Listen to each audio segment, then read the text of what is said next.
لكن النتيجة كانت مرعبة لما بدأوا الناس يشوفوا عفاريت ويليام بيتمشوا قدامهم في شوارع بوسطن. تصور العفاريت بتتصور.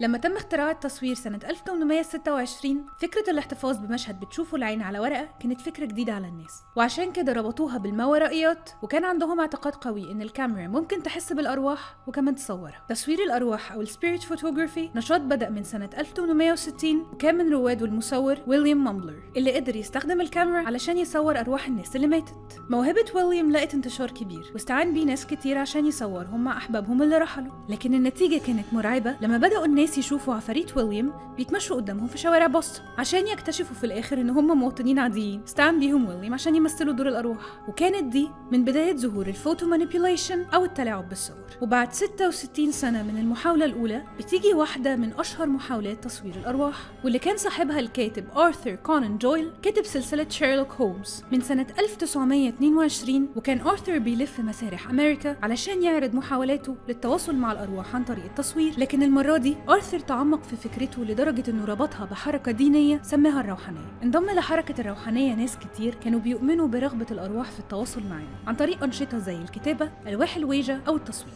وبالرغم من انتشار حركة الروحانية إلا إنه كان ليها معارضين كتير، أشهرهم لاعب الخفة هاري هوديني، واللي علشان يثبت إنه آرثر كان بيفبرك صوره فبرك لنفسه صورة وهو قاعد مع رئيس أمريكا الأسبق إبراهام لينكولن. ومع إنه اكتشاف التلاعب بالصور دلوقتي بقى أسهل بكتير، إلا إنه لسه في ناس مؤمنة بوجود صور بتوضح حركة الأرواح من حوالين. ومن أشهرهم صورة اتلقطت في 2016 في فندق ستانلي بولاية كولورادو عن طريق سائح اسمه هنري ياو. الصورة كان بيظهر فيها واحد من سلالم الفندق واقف عليه جسم غريب يشبه واحدة ست لابسة فستان أسود. ومع إن في ناس كتير مقتنعين إن الصورة ظهرت بالشكل ده بسبب استخدام البانوراما مود مش أكتر، إلا إن لسه في ناس مؤمنة بوجود شبح في الصورة، لأن فندق ستانلي اسمه مرتبط بظهور الأرواح وسماع أصواتها، خاصة وإن الفندق ده هو اللي استوحى منه الكاتب ستيفن كينج رواية ذا شاينينج. وسواء كان الموضوع مجرد مرتبط بفضول على شوية خدع بصرية، أو كانت الكاميرا فعلا قادرة تصور الأطياف من حوالينا، هتفضل قصة تصوير الأرواح واحدة من قصص كتير مسلية عن التصوير. تابعنا عشان تعرفها كلها.